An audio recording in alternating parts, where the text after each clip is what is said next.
السلام علیکم، میں ہوں مریم خان اور آپ دیکھ رہے ہیں باغی ٹی وی۔ سب سے پہلے ہیڈ لائنز۔ وزیراعظم عمران خان نے چیئرمین سی ڈی اے کو آزادی مارچ کی جگہ کا فوری دورہ کرنے کی ہدایت کر دی ہے۔ وزیراعظم عمران خان نے کہا ہے کہ آزادی مارچ کے شرکاء کو ہر ممکن سہولیات فراہم کی جائیں، موسم کی تبدیلی اور بارش کے پیش نظر شرکاء کو ریلیف فراہم کیا جائے۔ چیئرمین سی ڈی اے جائزہ لیں کہ شرکاء کو کیا سہولیات فراہم کی جا سکتی ہیں۔ مسلم لیگ نون کے رہنما رکن قومی اسمبلی رانا ثناء اللہ کی درخواست ضمانت سماعت کے لیے مقرر کر دی گئی ہے۔ انہوں نے اپنے وکیل فرحاد علی شاہ کی وساطت سے درخواست ضمانت دائر کی ہے۔ عدالت نے درخواست ضمانت سماعت کے لیے مقرر کرتے ہوئے مزید کارروائی کے لیے کل جمعرات کو رانا ثناء اللہ کے وکیل کو ابتدائی بحث کے لیے طلب کر لیا۔ صدر مملکت ڈاکٹر عارف علوی نے پاک فضائیہ کی فائر پاور تقریب سے خطاب میں کہا ہے کہ JF-17 تھنڈر ہمارا قابل فخر اثاثہ ہے۔ ملکی دفاع اور سالمیت پر کوئی سمجھوتہ نہیں کریں گے۔ ملکی فضائی سرحدوں کی نگرانی میں پاک فضائیہ کا کلیدی کردار ہے۔ پاکستان پڑوسی ممالک کے ساتھ بہتر تعلقات چاہتا ہے۔ پاک فضائیہ نے سون میانی فائرنگ رینج میں فائر پاور کا مظاہرہ کیا۔ صدر مملکت ڈاکٹر عارف علوی، گورنر سندھ عمران اسماعیل بھی تقریب میں شریک ہوئے۔ فائر پاور کا مقصد پاک فضائیہ کی جدید حربی صلاحیتوں کا عملی مظاہرہ ہے۔ پاک فضائیہ کے لڑاکا طیاروں نے اپنے اہداف کو نشانہ بنایا۔ JF-17 تھنڈر اور روبوٹکس ٹیم شیر دل کے فضائی کرتب تقریب کا حصہ تھے۔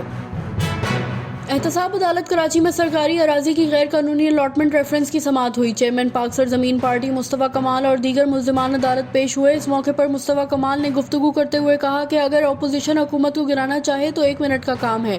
تمام اپوزیشن جماعتیں استعفیٰ دیں۔ حکومت میں کچھ بھی ٹھیک نہیں چل رہا، ملک کیسے چلے گا؟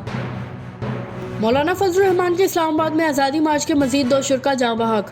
علالت اور حرکت قلب بند ہونے سے آزادی مارچ میں کل 3 افراد 5 روز میں جاں بحق ہو چکے ہیں۔ آج جاں بحق ہونے والا مولانا سیف اللہ کا تعلق ضلع خضدار بلوچستان سے تھا۔ آزادی مارچ میں شریک مولانا اختر محمد بھی علالت کے باعث جاں بحق ہو گئے۔ دونوں کی لاشیں آبائی علاقوں میں روانہ کر دی گئیں۔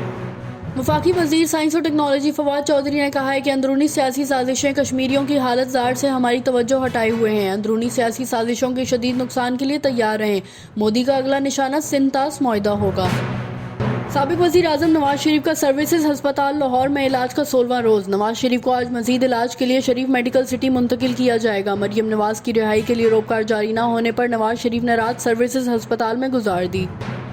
Chairman NAB justice Javed Iqbal کی زیر صدارت ایگزیکٹو بورڈ کا اجلاس جاری۔ اجلاس میں مختلف ریفرنسز، انویسٹیگیشن اور انکوائریز کی منظوری دی جائے گی۔ Chairman NAB justice Javed Iqbal کا کہنا ہے کہ بدعنوانی تمام برائیوں کی جڑ ہے۔ بدعنوانی کو جڑ سے اکھاڑ پھینکنے کی ضرورت ہے۔ نیب احتساب سب کے لیے پالیسیوں پر عمل پیرا ہے۔ سرگودا میں دن بدن ڈکیتی کی وارداتوں میں اضافہ ہو رہا ہے۔ باغی ٹی وی کے نمائندے ادریس نواز کے مطابق جہال چکیاں بلوال روڈ پر صبح ڈکیتی کی واردات۔ کار پر سوار 4 مسلح ڈاکو المدینہ پیٹرول پمپ سے 2.25 لاکھ نقدی اور اسلحہ چھین کر فرار ہونے میں کامیاب ہو گئے۔ باغی نیوز نے ڈکیتی CCTV فوٹیج حاصل کر لی۔ چنیوٹ میں پولیس کی جرائم پیشہ عناصر کے خلاف کارروائیاں تیز تر۔ باغی ٹی وی کے نمائندے مہر رضوان کے مطابق گزشتہ ماہ میں 16 کلو چرس، 300 گرام ہیروئن اور 14 بندوقیں، 21 پسٹل، 14 کلاشنکوف، 3 رائفلیں اور 194 گولیاں برآمد اور 280 ملزمان گرفتار کیے گئے۔ ملزمان کے قبضے سے لاکھوں کا مال مسروقہ بھی برآمد۔ کمالیہ شہر میں تبدیلی کے نعرے دھرے کے دھرے رہ گئے۔ کمالیہ شہر میں ناجائز تجاوزات کی بھرمار اور انتظامیہ کی خاموشی سوالیہ نشان بن کر رہ گئی۔ 70% دکان مالکان نے 5 سے 6 فٹ ناجائز تجاوزات بنا رکھی ہیں، جن کی وجہ سے بازار سے گزرنے والے لوگوں کو شدید مشکلات کا سامنا ہے۔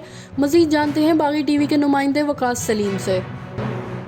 ربیع الاول کی آمد کے ساتھ ہی میلاد مصطفیٰ صلی اللہ علیہ وآلہ وسلم کی محافل کا آغاز۔ شجاع آباد سے باغی ٹی وی نمائندے رانا اظہر کے مطابق سابق MNA، بزرگ سیاستدان الحاج رانا شوکت حیات نون اور ان کے بیٹے جناب رانا اعجاز احمد نون MPA شجاع آباد کی جانب سے محفل میلاد نبی صلی اللہ علیہ وآلہ وسلم کا اہتمام کیا گیا۔